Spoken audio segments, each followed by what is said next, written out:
Hey, I'd like to welcome you to another episode of Mission Matters. My name is Adam Torres, and if you'd like to apply to be a guest in the show, just head on over to missionmatters.com and click on Be Our Guest to apply. All right, so today I have Rich Linville on the line, and he's a writer, editor, and author of children's books. Rich, first off, just want to say welcome to the show. Thank you very much. Rich, so our editor here at Mission Matters, Hillary Crawford, shout out to Hillary. She was telling me about you, and she's like, and how many books have you written? Quite a few. How many? I've published over 300 children's books since 2013, and I enjoy doing it. And they're fiction, nonfiction, and they're all grade levels from preschool to adulthood. Holy smokes, Rich. How do you do it? 300, that's a significant amount of books. Like how, not only how did you do it, but like where did all this start? What happened was in 2013, I enjoyed teaching for 45 years and all grade levels from preschool up to college. And when I retired, my wife said, "You're bored, honey." I said, "Yes, dear, I'm bored." She said, "Call your grandchildren and ask them what kind of books they like." I said, "Why?" She said, "You've been telling stories for 45 years. You might as well write them." I said, "I can't write." She said, "Honey, call your grandchildren now." So I called them up. My granddaughter loved unicorns. My grandson, he liked Greek myths and fables. And so as a storyteller for 45 years, because that's what you are when you're a teacher, is you do storytelling, and the kids love the stories. And so what happened is I wrote some children's books, and my granddaughter and grandson loved them. And I went to schools, and as I went to schools, I would present to children my books and talk about them and ask the children what kind of books they liked. And they would tell me dinosaur books, or they liked different stories of any kind that they'd tell me. And I would take notes and keep track of them. And so then I started writing, and I couldn't stop. And what happened was I had fun doing it. I have illustrators that give me the illustrations that I can put in the book, and I organize those and put those around, and I'm constantly editing and re-editing. As a teacher, you realize that no book is perfect. They always have mistakes or typos or misinformation. And I had an administrator come up and he said, "Your science book doesn't have the right information about within it." And I said, "Well, that's okay." I said, I use that as a lesson to the kids not to believe everything they read in books. And he goes, "You don't want to buy any new books?" I said, "No, we'll keep these. They're doing fine." So I just enjoy writing. I've always got 4 or 5 books on my mind that I want to write about, fiction, nonfiction.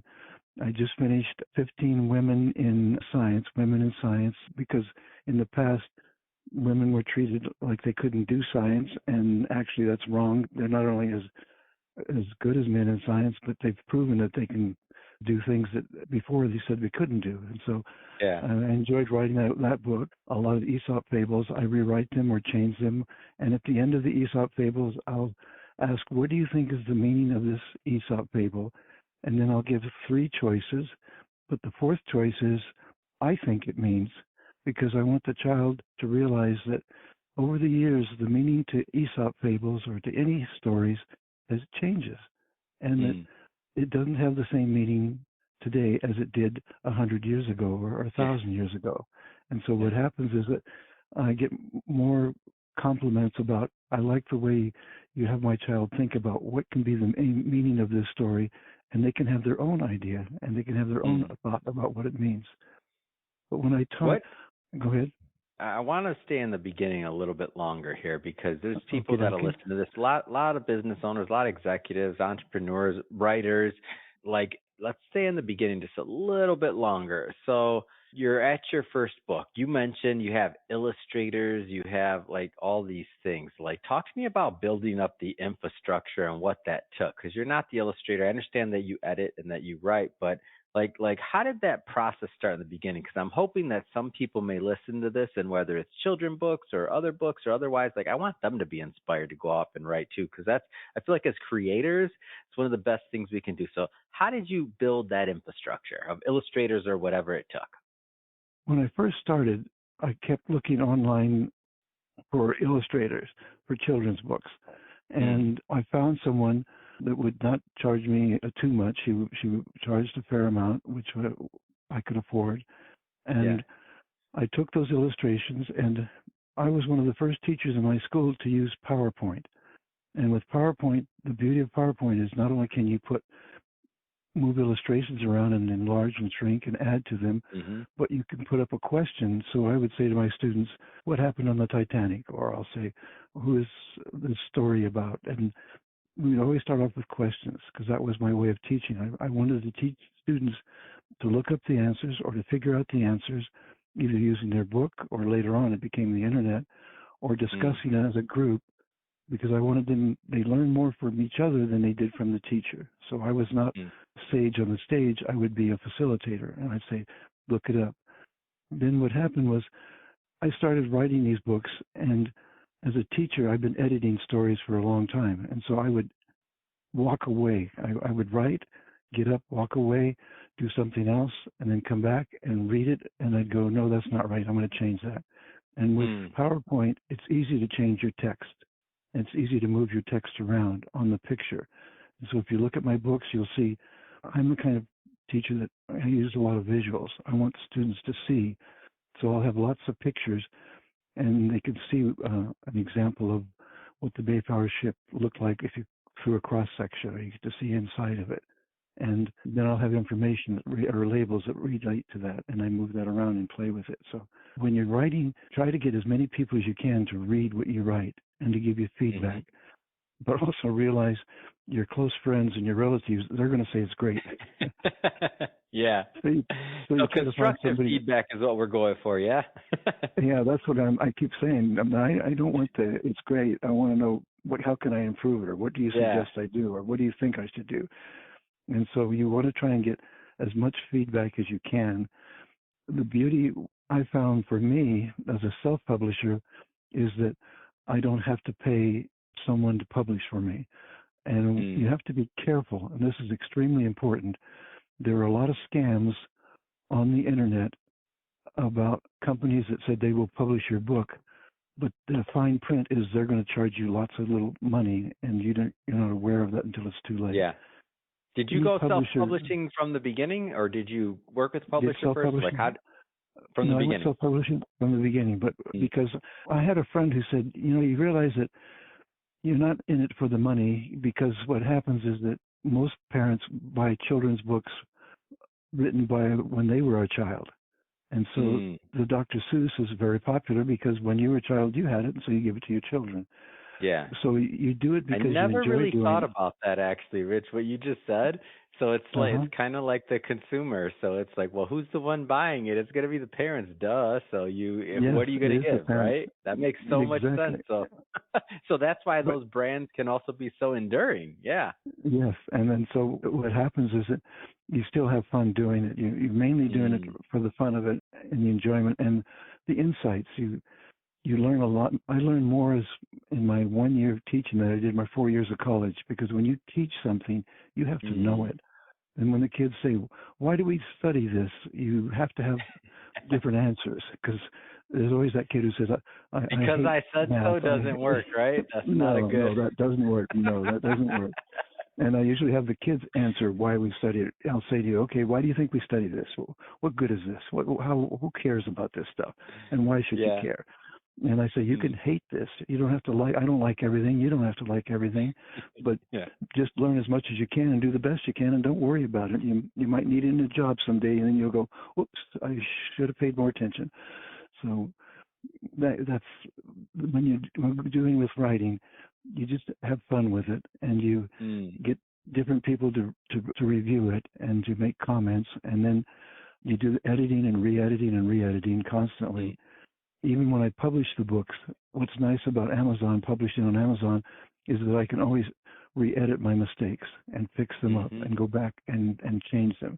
So I'm using PowerPoint, and then you save them as a PDF, and then you publish them. And I'm a big fan of Amazon and their publishing and otherwise. And we use that as publishers too. It's just for anything indie world or even small publishers. Like, we're not Penguin, we're not, on our end. So we've published a little over 400 authors, but by no means do we have huge warehouses. So using Amazon's infrastructure for printing, I think is a great step for people out there, especially authors that aren't necessarily proven yet or don't have a track record of sales or a huge list or something. So they don't necessarily want to do a run of 1,000 or 10,000 or whatever, which can bring the cost down a little bit and it can make it more profitable if you're in this for, the profit. I'm just saying for those out there that have different concepts of books. And Rich, I'm curious about your end in terms of the marketing side and what you do to reach more readers. I know you mentioned you're not in this, it was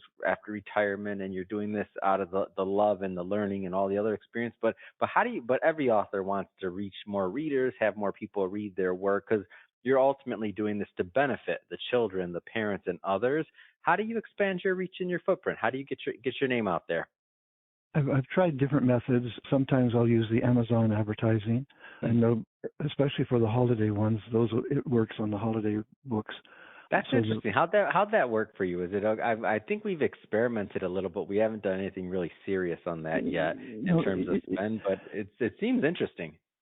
Yeah, I don't lose money, which is fine. I mean, oh, that's great. You're breaking even on that? That's amazing. I'll either break even or make a few dollars. And again, it's the exposure. You're getting more and more people that are exposed to your books. The nice reviews that I get when somebody says, I use Rich Linville's books for my children because they learn so much more than they would at school. Wow. And now that's, to me, I had one parent say, and that's what you're in this for. That's amazing. Yeah. When the fun of it and the enjoyment of it.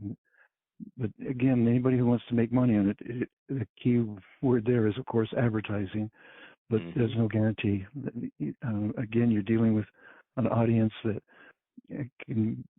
What I like about Amazon is they give you a sample book to read. So if you don't like it, you can read the sample and say, hey, I want to read this or I don't want to read this. And that's the beauty of Amazon.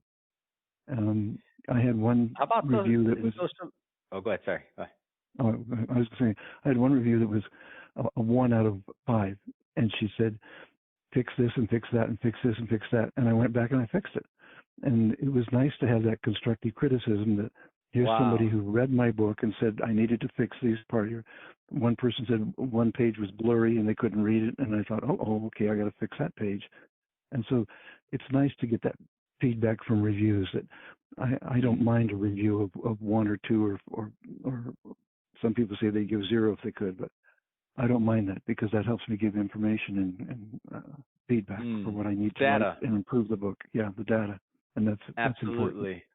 What's your feeling on social media? Like, do you do much on social media to get out there? What's your thoughts there?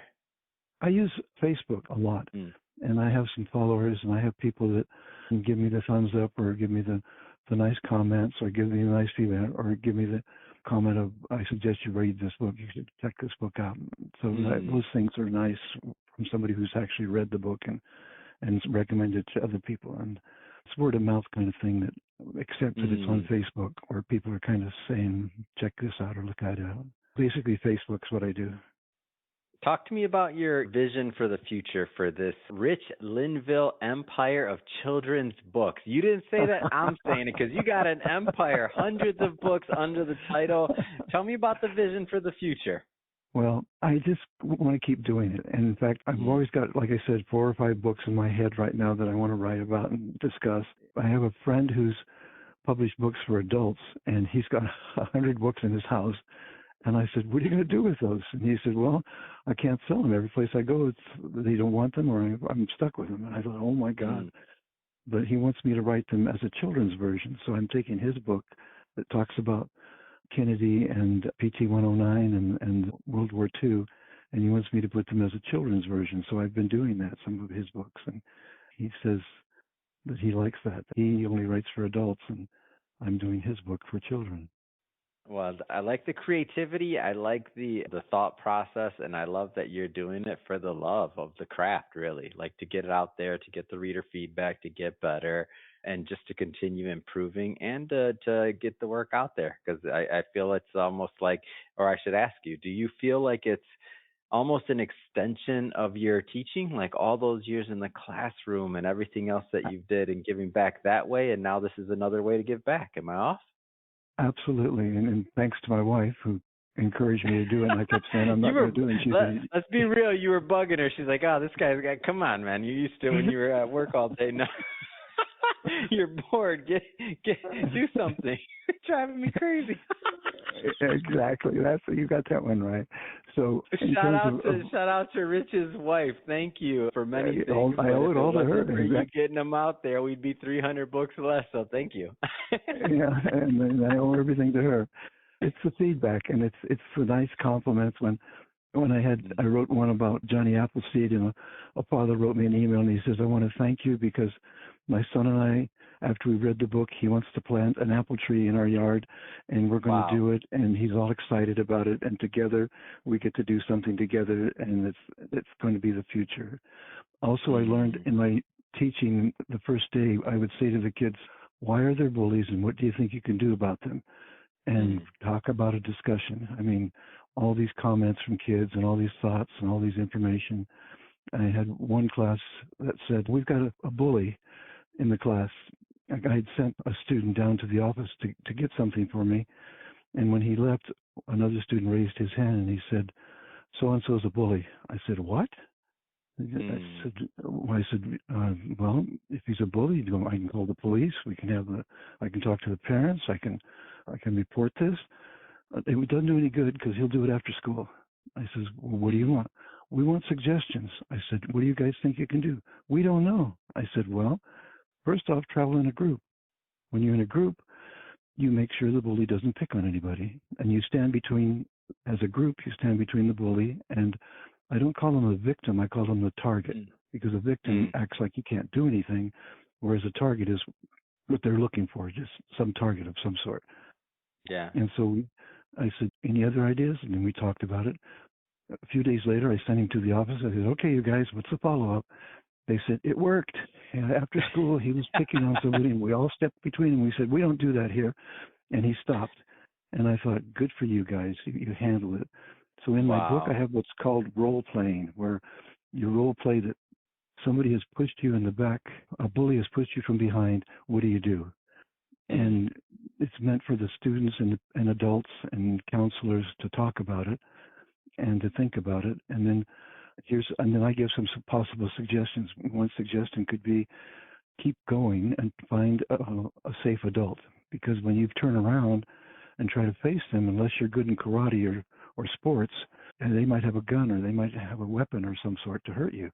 If they're pushing you, you've got some speed. Now get away to a safe adult and consider that if you say nothing, the bully will continue to be a bully. If you say something, then maybe, and you keep saying something until somebody handles it and takes care of it and be responsible. But those are the scenarios that I set up in terms of what to do if you're as a bully and why is somebody a bully. There's many reasons that I give why somebody could be a bully. But one of them is some people are just bullies. They're plain bullies. The other thing I did is, as a teacher, I always had students say, I can't do that, or I hate math, or that's too hard, or I hate reading, or I hate this subject. And I would say, you can hate it. There are things I hate, but all math is seeing a pattern. And if you can see wait until you become an adult and you got to go to work every day. You might not like that one that much. Don't worry, kids aren't listening to this one, Rich. This is an adult show. We don't curse, but really, tell me you hate. If you haven't done this one yet, Rich, I want one of your to be. Wait till you're an adult. And you'll find out how important Wait until you're an adult, and then wait until you're adult's the title, and then some of the points in there is going to work, paying bills, and list like the top 3 or 4. And the point is that we want kids to know that when they're kids, they got it pretty good. That's the moral of the story. They got it. I said to my teenagers, I would say, hey, you guys, you know what's worse than being a teenager? And they would go, nothing's worse than being a teenager. I go, yes, there is. No, there's not. I said, there is something worse than being a teenager. What's that? Being the adult of a teenager, being the parent of a teenager is the worst thing. And they know. And I said, you'll find out when you're an adult. You'll see when you're an adult. Right. I want that children's book. Then the kid, for the parents to read. Okay, every time the kid's acting up. All right, you know what we're reading for the bedtime story today. Wait until you're an adult.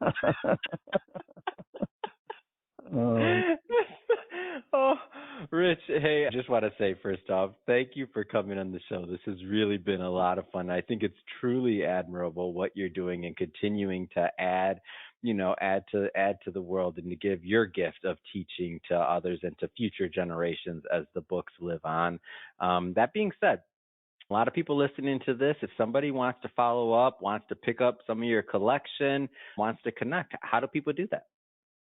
Well, first of all, my Amazon account is amazon.com/author/Rich Linville, all one word. And my phone number is 209-918-2534. And my email is teachersask@yahoo.com. And there's a joke that goes with that. A little kid is looking forward to kindergarten, all excited. Mom packs his lunch, gives him his backpack. He goes to school, comes home, throws down his lunch, throws down his backpack, goes to his room screaming, crying. She said, "Honey, what's the matter?" He goes, "I'm not going to kindergarten anymore. That teacher is so stupid. All that teacher does is ask questions. Doesn't my teacher know anything?" So that's all teachers do, is ask questions. It's great. That's a good way to end it. And speaking of the audience, everybody tuning in on this, if this is your first time with Mission Matters and you haven't hit that subscribe button yet, I don't know what you're waiting for. Hit the subscribe button. Nobody else is going to do it for you. Ask the question, why am I not hitting the subscribe button?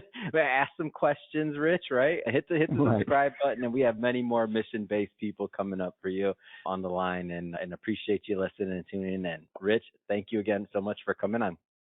And thank you so much. I love this.